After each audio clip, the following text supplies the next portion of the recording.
On everybody, wanted to just do a quick review of the Streamlight Siege. This lantern is a pretty heavy duty, in my opinion anyway, lantern, or I should say mid duty. They have the really heavy duty one that's USB rechargeable and much bigger, but for what you get for it, bang for the buck, I think this is a really great lantern.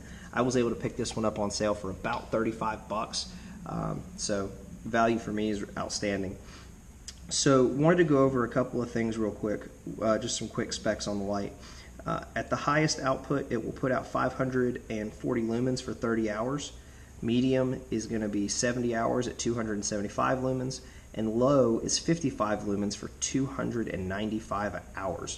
Thought that was pretty interesting. So in the red view, or the red mode if you will, it will last 235 hours at 10 lumens. And then finally in the SOS mode, it'll last 430 hours at 10 lumens. So a couple of those quick specs. It also is drop proof, or excuse me, impact resistant up to 2 meters. It does float, and it is waterproof, which I thought was pretty interesting. And it uses 3D batteries that you do have to purchase separately when you get the light. For me, this thing is awesome. This is going to live either, depending on the situation, in my truck if we're going somewhere, or it's going to live in the house in case of a power outage, things like that.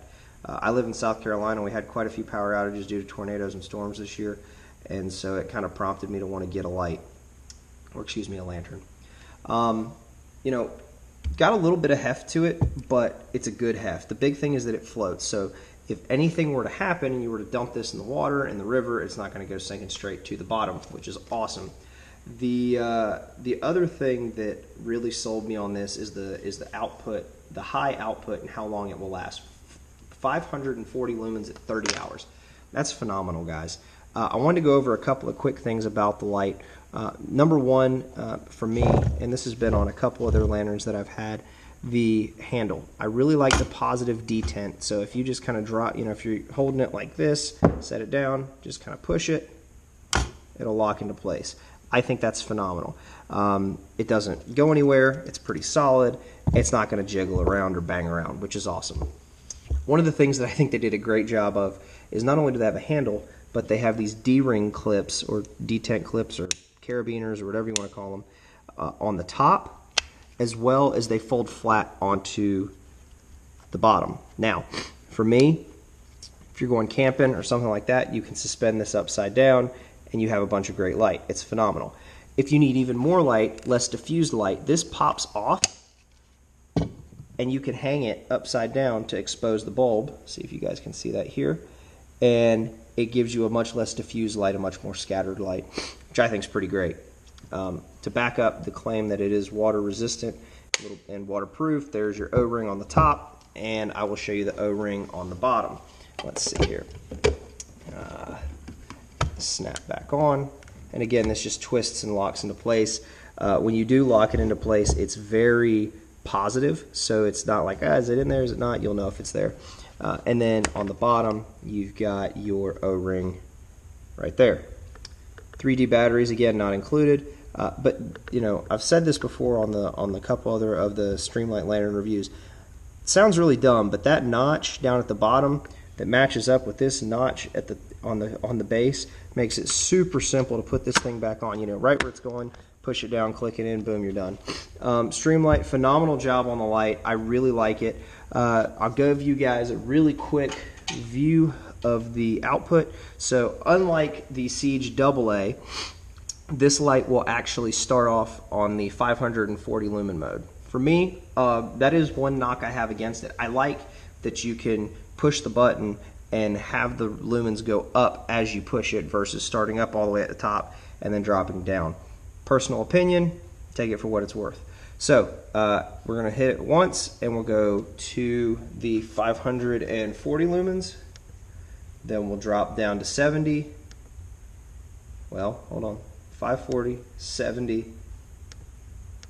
540. This is pretty funny. So good on you, Streamlight, for making sure that if you hit it, it doesn't just stay on and you have to hold it or something ridiculous. So let's see here. 540, 70, 295. and off. If you want to switch to red, hold the button down. You're now in the red mode, and then if you hit it again, it'll cut off. It will remember your setting, and then there's your SOS. If you ever want to switch it, hold it down, and we're back to white, and we're off. So, you know, like I said, personally for me, I would like to see it start low and then go high, you know, but that's just me. Engineers at Streamlight thought differently. Good on you. Again, that is the only knock I have against this light. Really, really good. Really great output. Works really well in the dark. I've used it for a couple of months now, and I really like it. Also, just for a size comparison, so you guys at home can see, get that out of the way. There is the this is the Streamlight Siege, and then here's the little AA Siege right beside it. So they fit very nicely together. The only other thing that I would suggest, and I don't know how you do this and keep these things waterproof, is find a way to compress this down. So basically you take this portion, drop it inside of here, and this lays flat. I don't even know if that's possible. I think it'd be pretty sweet, but again, you know, we'll just have to see. Great lights, great lanterns. If you have any questions, feel free to leave a comment below. And as always, thanks for watching, guys. Cheers.